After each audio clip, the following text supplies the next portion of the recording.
Okay, this tutorial is how to set up and use Squid and Squid Guard, a proxy filter to block websites from being downloaded, categories to being visited on the web, like say you wanted to block all social media, say you wanted to block downloads, um, or a certain website. Using Squid is very easy to use, and I'm going to show you real quick how to use it. So here's the install for the dashboard for PFSense. First thing you want to make sure is you want to go to the System tab, go to Packages and Available Packages, and you're going to download 3 packages. The first is Snort, I'm sorry, 2 packages. Scroll down and find it here. Squid, and you want Squid Guard. And they're not in that list because I've already downloaded them, so it should be Squid and Squid Guard. You want to make sure and download the stable package, not the beta package, which should be just Squid is the stable one. Squid Guard also has some beta packages. You want to just download the Squid Guard. Squid would always be the first one to download, and then Squid Guard the second.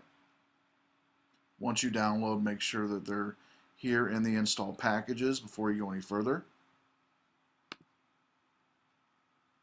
So the first thing you're going to do is once they're installed, you should be able to go to Services now, and you should be able to see Proxy Filter and Proxy Server. We're going to go Proxy Filter first. And on this first tab, which is a General tab, we have Squid Guard being stopped. And you want to go down the logging options and check mark Enable GUI log and Enable log.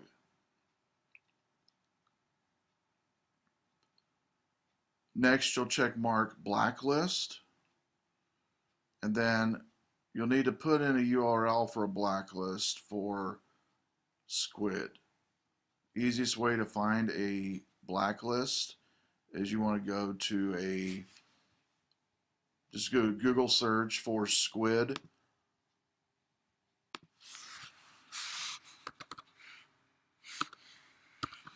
Blacklist. There's a whole bunch of free and open source ones that you can get. And here's the first one, Squid Guard. Squidguard.org is the main site for Squid. If I click on this blacklist,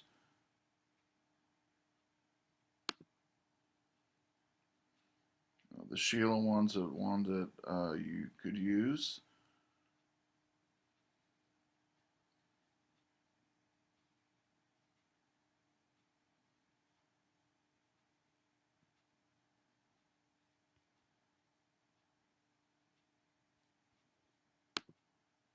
The other way to get it is if you go back again, and in front of Squid, if you put in PFSense space Squid blacklist, this might be easier.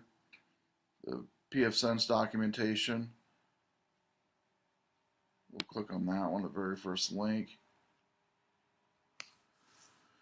and click on blacklist, and there's the Sheila's blacklist, a direct link to it. You can do it that way too. You're going to right click and copy that link address, and you're basically going to go down and paste it here like I've done in the URL, save. Then you're also going to have to go to the blacklist tab. It should already put it there for you already. If it didn't, go back to the general tab, paste it again, come back and save it. Make sure and paste it, and then after you paste it, save it. Once you save it, it should put it in the blacklist update URL path here. You'll click the download button and download the latest Squid packages for blacklist.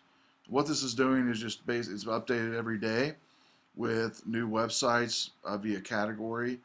It's used a lot in K through 12 schools, and so it works really well. So before we go further in the General tab and turn on Squid Guard, which is stopped now, we're going to go to the Common ACL, and we're going to select some rules here. Before we do, though, let's go ahead and go down this and we'll talk about the rest of the screen. You want to make sure and check mark this do not allow IP address. What this does is to make sure that people do not bypass the URL filter by simply typing in an IP address of that URL. The next is this proxy filter denied address. You can just copy what's here and put it inside of the proxy filter denied without quotes. Okay. So the first part of the error message displayed to the clients when access was denied defaults to that message. Okay. And make sure the redirect mode is int error page, enter error message, which is this one up here. Going on down, make sure and check the log to enable logging. Click save. Now click where it says click here. We're going to select some rules. Let's go ahead and play with the, well, let's look at all these first. I went a little fast here. We've got aggressive, alcohol, automobile, bikes, boats, cars, planes, chat, dating, downloads, drugs, finance, fortune, forum, gambling, hobbyist. We're going to go all the way down. We're going to select the social media sites like Facebook and Twitter. So we want to block those in our location. Real easy to do. It's social net. And we want to deny. The path between social net and it is a long path here. So it is kind of tricky on making sure it's on the same line. What I generally do to make sure is I will scroll down to where that line's at the bottom of the browser to where it easily matches up that way. So make sure it's deny on that. The default access to the entire list should be allow. We'll save that. So it says up here, we're blocking social media all. We don't need to be concerned with groups, target categories, times, rewrites, blacklist this time. We'll come back to that in a second, which basically we've already been there, just paste it in that URL. And then the logs, as you see here on mine, I've been testing it. It's got a number of blocks in here that have been blocked. And it'll tell you what site was blocked, what date and time. So now we're ready to go ahead and click the enable and apply.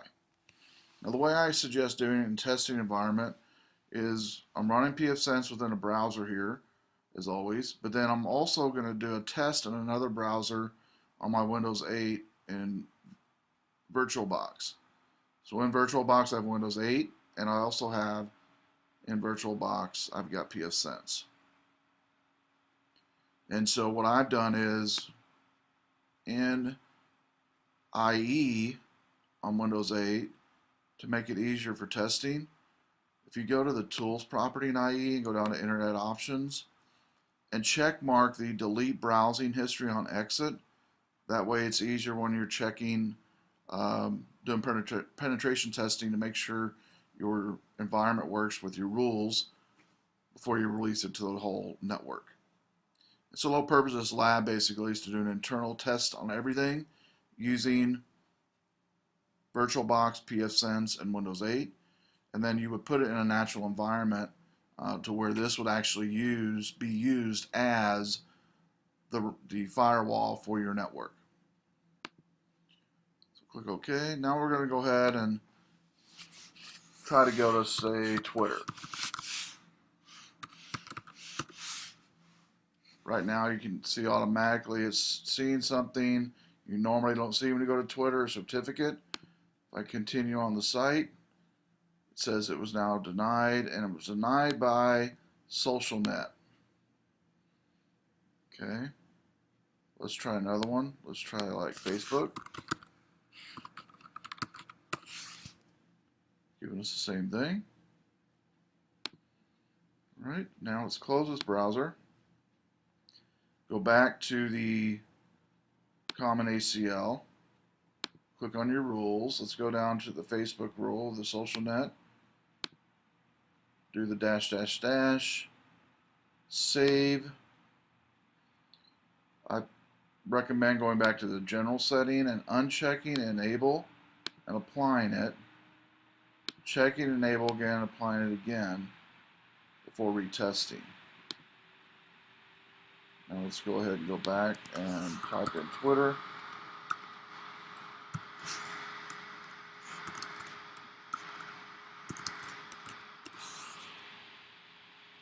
Good. And let's type in Facebook.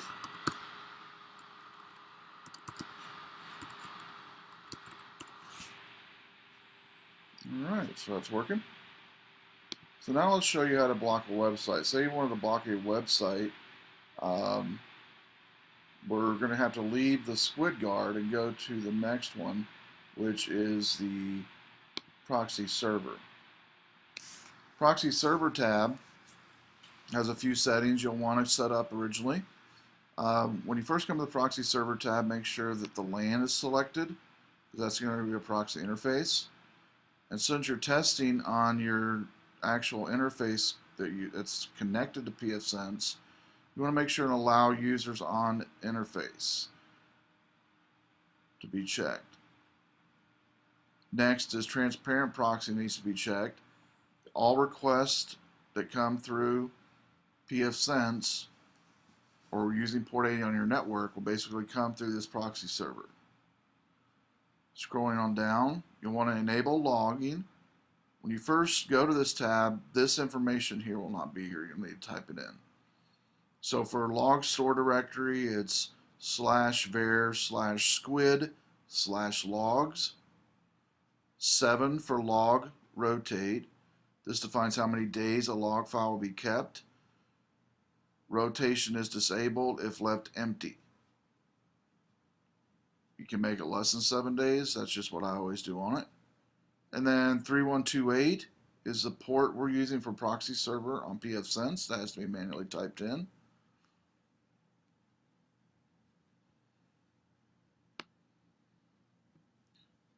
The visible host name, this is a URL to be displayed in the message. And I just put rvc.internet.com, and then you have to put an administrator email in there as well that the users see. So keep going down. Nothing else needs to be checked or changed.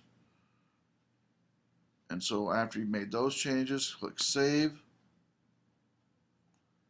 Then you're ready to go to the access control. You'll need to put in the allowed subnets for your test environment and also if it was in a real environment. The way you're going to know what subnets to put in here is whatever the NIC card on your device is bound to. Mine is a 10.2.0.3 and it's PFSense. I'll bring it over here so you can see it. PFSense is a 10.2.0.1, and so I made the Windows 8 a .3. So I'm going to go to allowed subnet of .1, and it's got a 24 Class C subnet. So make sure you do that. Keep going down here, hit save once you've done that. Then we're going to go down to the blacklist. I'm going to type in download.com. Hit my blacklist, hit save. I'm going to keep that up and on the screen here. And now we're going to go to Internet Explorer. And I'm going to go to download.com and see what happens.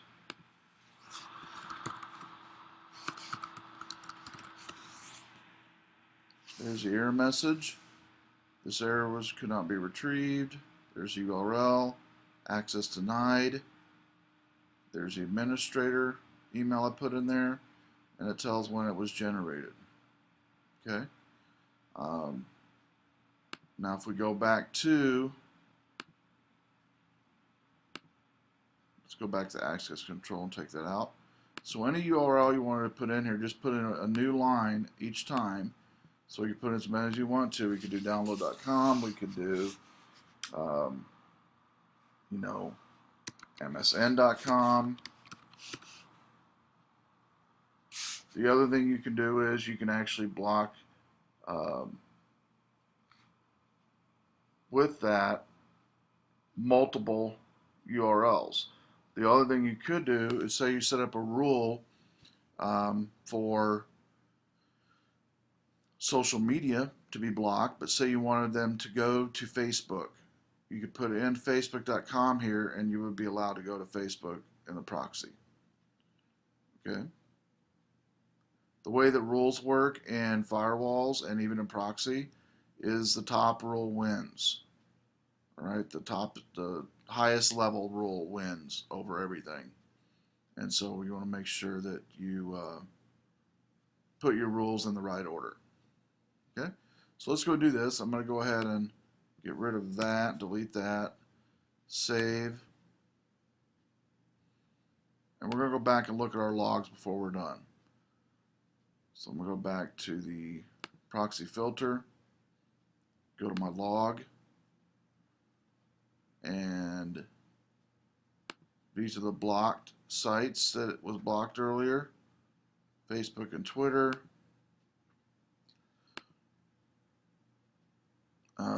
The filter GUI log keeps track of whenever you reconfigure something, add something in. As you can see here, this is when the list was updated at this time. Filter log tells when Squid Guard has been started and stopped. Excuse me, proxy config. You can go in here and look at how things are configured. And this is done automatically. That's why it says do not edit this manually. Filter config. This one here, you can edit manually if you don't want to go over and mess with the blocking check boxes. You could learn how to block things on this list as well. And as you notice, it's got all the lists that was in there earlier. Social net's in there. So basically you can manually manipulate this as well. One last thing I'll show you and then we're done is the status. One of the things you always want to check on PFSense is the status of your services. So if I go down here to services, it shows that my proxy server is running and my proxy server filter is running as well. To start and stop services, they're over in this area. And so that concludes the tutorial on proxy server using Squid and Squid Guard. If you have any questions, definitely shoot me an email. See you in the next tutorial.